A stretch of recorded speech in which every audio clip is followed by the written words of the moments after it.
Did Toyota ruin their trucks? Because it sure seems like it. Ever since they redesigned the Tundra and here recently the Tacoma, it's been issue after issue after issue. And it is unfortunate.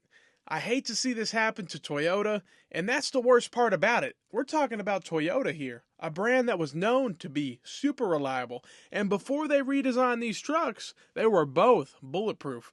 Yes, they all had their issues. Of course, every vehicle does. But you cannot tell me that there were brand new Tacomas and brand new Tundras having issues like they are right now. The Tundra just announced a huge recall with 103,000 possible vehicles, or 102,000 literally going to need new engines. I mean, that we're talking about Toyota here. So I'm happy they're fixing it, but the big problem is they did not include the 24s that are definitely having issues. And then you got the Tacoma having transmission failure. It's having issue after issue, and it's not even just the engine and transmission, it's the build quality. There's panel gaps that are misaligned. This is not what we see coming out of Toyota. It's really not. And now they moved the Tacoma. It's only going to be made only in Mexico. And obviously they did that. They're paying them barely anything wage-wise, so they lowered the cost to build the vehicle, but then they increased the price of the vehicle for you guys. So they're not cheap.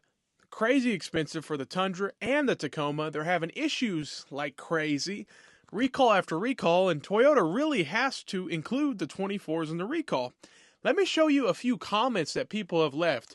There's one person that has a issue with the 24 Tacoma, a transmission failure, and I get a few comments saying it's only 3 or 4, literally, confirmed failures, and I'm like, do you guys understand that every YouTuber that pretty much took the car and had it for a good little bit of time has had issues with the transmission? And Toyota would always say, it's kind of your fault, you accidentally shifted into first or something like that. And I just think it's more than just a coincidence whenever you got so many people having issues.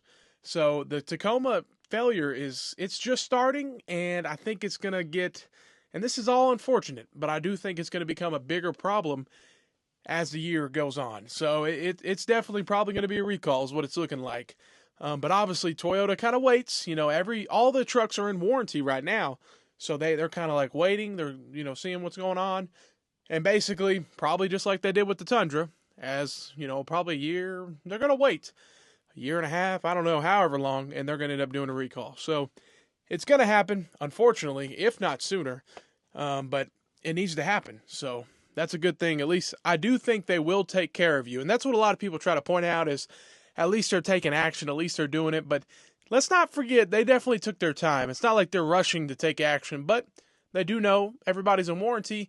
And it's not just about them taking action. It's the fact whenever you buy a new truck, especially Toyota, you're expecting it to be reliable. You're expecting reliability. And it's not just one person here or there. It's multiple people, it's thousands of people, it's hundreds of people having issues with these new trucks. So it's really unfortunate, and it's sad to see coming from Toyota. So comment after comment, and another guy having an issue with the Tundra. Like, it's happening. And 24s are not included in the recall, and they're definitely failing as well. Now, Toyota just recently changed the parts, so maybe they fixed the whole engine debris, all that stuff. But who knows? I mean, we really don't know yet. So we'll find out as time goes on. But for Toyota to do this, and they had 2 trucks that were solid. They were reliable, and they were known in the community to be the trucks to go to. Now, if you're looking at a mid-sized truck, I'm going over to Nissan. I'm looking at the Nissan Frontier. Unfortunately, their Titan's going away, but still, if you're looking at a full, 1500, I would still, you got to look at the Titan. I'm telling you, a lot of people don't even look at it, but take a look at it. Frontier all day, midsize. But if you're looking at the 1500, I understand there are some, you got Chevy. There are brands to look at, but definitely don't forget about the Nissan Titan. So there's a lot of competition. Toyota's prices are so high right now. You go look at a Tundra, you're looking in the 70s in a lot of cases. You go look at a Tacoma, you're looking in the 50s. So it's just crazy. This is not what anybody really expected coming out of Toyota. And no, they're not the only ones with high prices. Every new car is expensive. It's not a new thing that a new car is expensive, but it's more than, it's the crazy part is how much it's went up in just a year or two. Last year, I remember going to the Toyota dealership and seeing Tacomas in the high 20s. Yes, they were 4 cylinders, but still, They didn't have no turbo. That truck will run forever. And I bet that $29,000 Tacoma is going to hold its value amazingly. Right now, you see what's going on with Tundras. Some dealers don't even want to buy them. And it's not just the fact that, yes, Toyota will fix it. Like, they know they can bring it to Toyota dealership, even if it needs a new engine. It'll get it if it's under warranty. But the time, they can't wait that long to sell a vehicle. They need to sell it.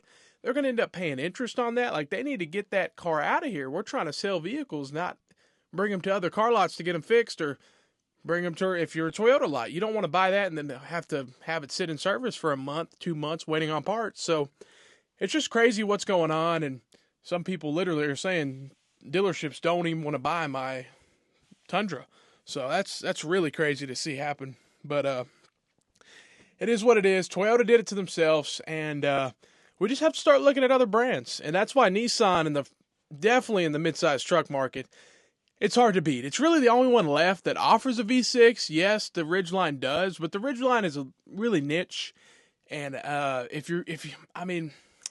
still call it a truck. It has a bed, but most people, honestly, in America, don't consider it a truck. They consider it more of an SUV with the bed, and it is. But it is more of a truck than like what Hyundai has coming out. Were they forced to do this by the EPA? I don't know if they were necessarily forced because other manufacturers didn't do it, but what was it? Was it just they wanted maybe some tax incentives or something that they're getting from the government or the EPA or whatever? I mean, why did they make this decision to go turbo? It's unfortunate. It's sad to see Toyota do this, and then to have all the issues they're having. And it's more than just a coincidence. That's what a lot of people are saying. Oh, it's just one or two, but it's a lot of people, and it's unfortunate to see. So I'm really interested to hear what you have, if you've had anything happen. So leave a comment. Let me know what's going on with you. I am actually currently working at a Nissan dealership, so if anybody's interested, leave a comment. You have my email. Stay blessed. Have a great day.